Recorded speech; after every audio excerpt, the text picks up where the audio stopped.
Hi guys, it's Jordan from B&P Campers. I'm just going to do you a hand with a video on your VW 2007 Kingfisher conversion. See, the bodywork and the paintwork on this particular vehicle is really nice and straight. Got a couple of little bits of paint done to it just to tidy it up, but you know, other than that, very nice vehicle. So under the bonnet we've got your air filter on the left hand side, power steering fluid and your brake fluid attached to the servo at the back. You've then got your engine oil inlet point in there,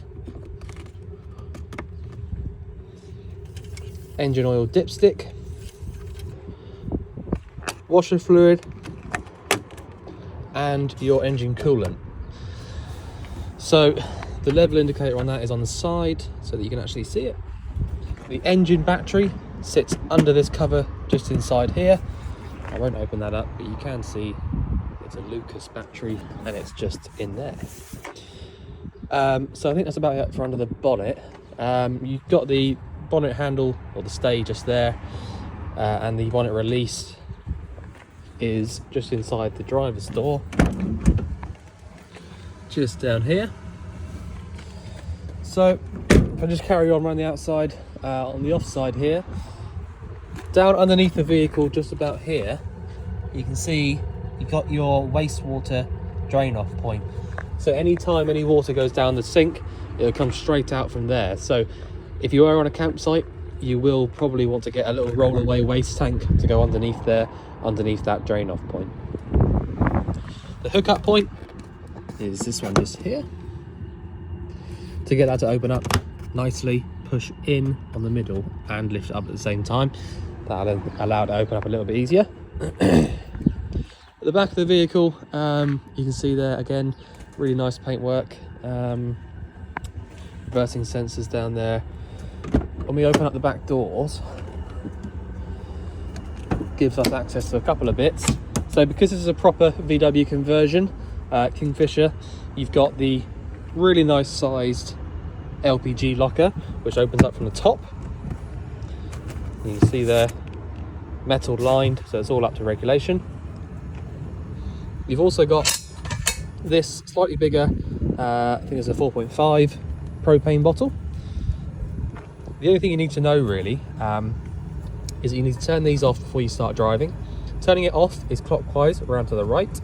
Turning it on is anti-clockwise around to the left. For the moment, I'm going to leave it on because I've got the heating on, so I can show you it working. All this stuff over at the back is your regulator. You haven't got to know anything about that really. All it does is regulate the pressure of the gas that comes from here to there and into the vehicle. Your pigtail hose here, I don't know if I'll be able to see the date on it or not. 2020, so you've got till 25 to replace that hose. And that's that. So I'll just put that on there just for a minute, I won't lock it up. You've also got your absolutely massive freshwater tank. So to actually get the water coming through the tap, you do need, so if I just pull this tank out of the way. 1 second. Right. You do need to put this pump inside the actual tank. Okay, so once this is in and you've got all your water inside of it, drop this into the tank and screw this lid instead of this one. Okay, so what that does is it drops your submersible pump into the tank, and then anytime that you pull your tap on the inside, it will then draw the water through basically. So that is how you do that. The reason it's out is because when you want to fill it up, you now don't have to undo that pump there. So if I just get this back in, oh, I've got it in the way. There you go. There you go.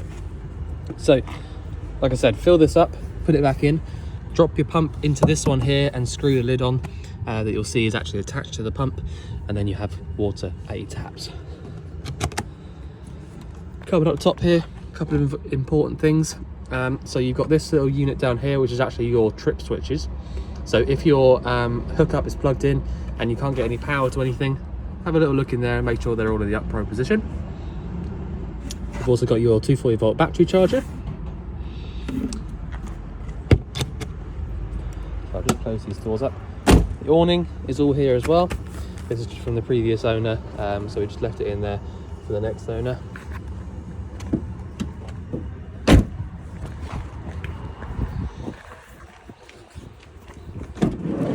I'll get around to showing you everything in this section here in just a minute, but I will show you the cab first. So in the cab itself, quite a nice high spec for the actual year of this vehicle. So you've got the air conditioning from this button just here, the 6-speed manual gearbox as opposed to the 5, which most of them have. The head unit here, you do need to press this up button just here in order to turn that on, and then once you've done that, after a few seconds it will turn itself on, he says. Is there a way of turning it on? It's always the way, isn't it? I mean, I've used this so many times, and just on the video. Oh, whichever button it is. Oh, maybe you have to go down on it. Hold on a minute.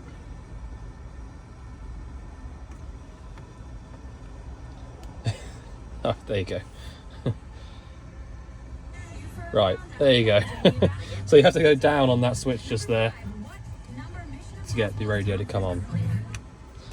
There you go. The reason people fit those little switches, by the way, is because if you turn that off, it completely isolates it from the power. So it means that after, you know, if you leave this vehicle for a few weeks or so, the radio isn't going to be draining out any power from the battery, and you know, it won't go flat. Basically, it stops any battery drains. And then on the driver's side, you've got your lock and unlock button just here, which again isn't something that they all have. You've got your electric adjusting mirrors, and they're heated as well, so you put it into the middle there, you've got the heated mirror functionality on that as well. So I will just shut this door. So you can probably hear straight away I've got the heating on, and the heating pumps out of this vent just here. So it's a Propex heater.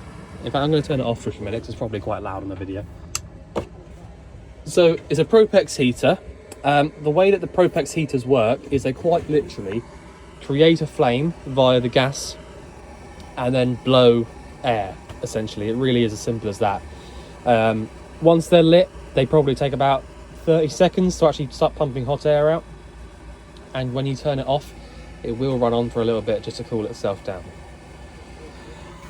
Okay, so once we get into the vehicle, straight away you should see over here you've got your main little control panel. First things first, before that, I will just mention your leisure battery, or your leisure battery isolator is here. Alright, so if that little orange light isn't on, you will have no power at all in the back end of the vehicle. So you need to turn that so the orange light comes on.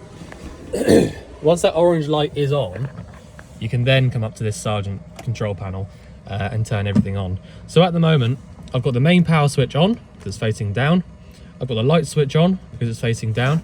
The pump is switched off because, as you can see from the tank at the back there, there's no water in the tank, and the pump actually isn't even in the tank itself, so that won't do anything. If I turn the switch on, it won't do anything at all until I actually lift this tap up. Okay? But for the most part, if you haven't got any water in the tank and you haven't got the pump in the tank anyway, you should be leaving that off. The last one is your 12 volt sort of leisure battery voltage test. So if we look at the scale over here, when I press and hold on this button, there you go, way up into the green. I know that battery's good because it's actually brand new. We've replaced it as part of the habitation check literally a few days ago, so that should be good for a long time. Underneath that, we've got your 240 volt switch or plug and your 12 volt plug there as well. You've also got 12 volt and 240 volt down there as well, next to the Propex heater. That will stop blowing in just a minute. But it's just good to show you that that's what it does. You've got your carbon monoxide alarm. I didn't do the habitation check on this vehicle, so I'm not sure whether or not that's in date, but it will say on your habitation sheet. If you wanted to use the heating, you've got the Propex heater dial up here, like I said. They're very simple to use. All you've got is a little thermostat inside there, a little hole there. A little rocker switch that goes left or right. So if I push this to the right, you get a little green light come on. And all that does is basically just blow air. All right, so that's just a fan only. So I can turn the fan down if I want to, turn the fan up. If I don't want that on at all, I go back to the middle and that will turn itself off. So you can hear now it's just turned itself off. If I want to actually heat it up, use it as heating, I push this button to the left. The green light comes on again, telling us that the fan is coming on. But you'll also then get a little orange light coming on when the flame's lit. So if we just wait for that to happen. So it takes 10 seconds or so, I think. So that gas is going to be going through right now, and it should light up any second. There you go. So that is how it works. You literally just push right for the fan only, push left for heating. There you go, we'll turn it off. So the moment you turn that off, the flame goes out, but like I said, the fan will carry on for a little while to cool itself down. Right, so what else have we got? So put that down here. So we've got some storage in here. Just be careful if you are using this as storage. Just be careful of these wires just here. Only reason being that these are the little micro switch wires for your tap which go to the pump. So if you knock them off, the pump will stop working. But yeah, just basically keep them up out of the way as best you can. This little cupboard down here. Loads of storage, but nothing to actually show you. Same again, I think. Lots of storage. Not much to actually show you. Okay, the fridge. So it's a 12 volt only fridge. So if I'll just try and get that to stop again. I know it's quite noisy.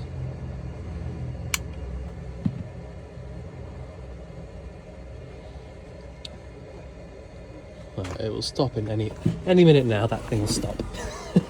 Right. So the fridge itself is a Waco fridge. So like I said, it's a 12 volt only fridge. You can see that at the moment it's actually on, because you've got the light on at the back and a little green light there showing us it's actually on and working. So when I say 12 volt only, I basically mean it just runs directly from the leisure battery. There's no gas, there's no 240 volt way of using this fridge. It's a standard Waco 12 volt fridge. Now nearly all of the small VW or small van conversions will use a fridge like this. Generally speaking, they're a 12 volt only fridge. The big plus side to a 12 volt only fridge is the fact that they get cold so quickly, as opposed to the standard 3-way fridges, which take about 3 or 4 hours or so to get cold.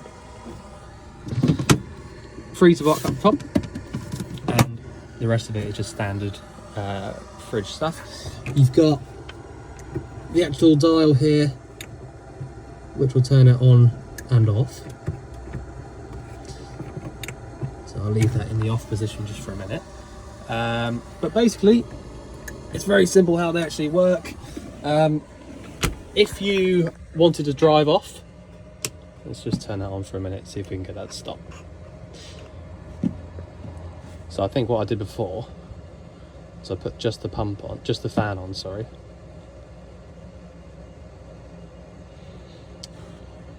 And then I switched it off.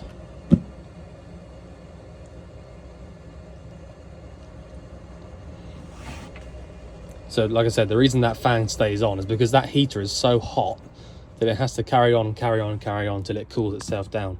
So it must have literally just got to that point then, and it's turned itself off.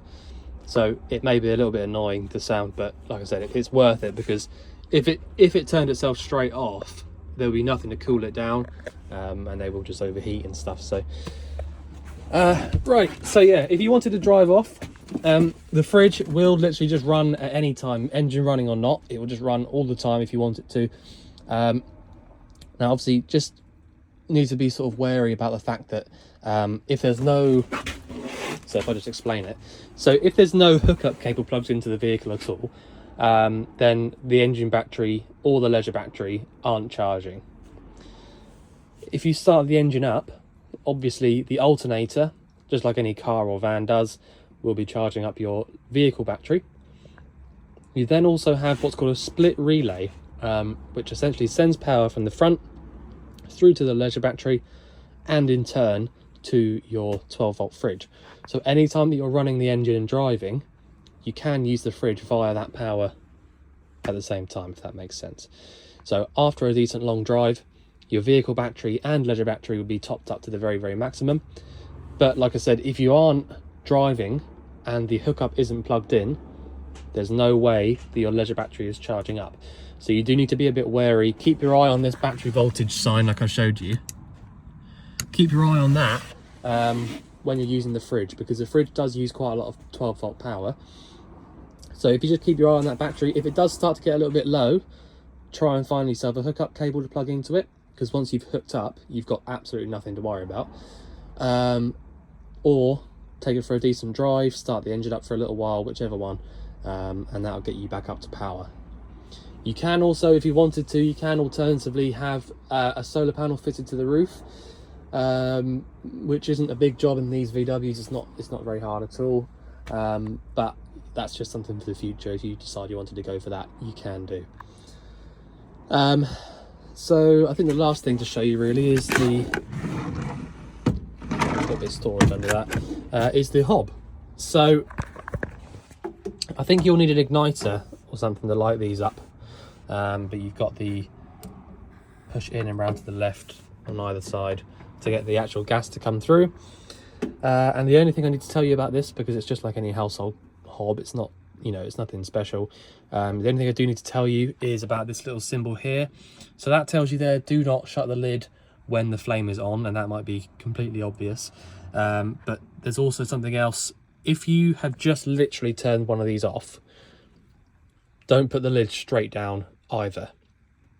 If you've turned, so, you know, if you've literally had this, if you've been cooking on this for a little while, you switch it off, please don't just shut this lid straight away. The amount of heat that comes off of these, even after you've switched them off, is unbelievable, and it will smash or will shatter this glass. I know they are made to be strong, they're sort of like reinforced glass, but the cold air on the top and the hot air underneath, it will shatter. I've seen it loads of times. So leave these to cool off before you shut these lids down if you can. Right, so the roof and the bed, as you would expect, work really, really well.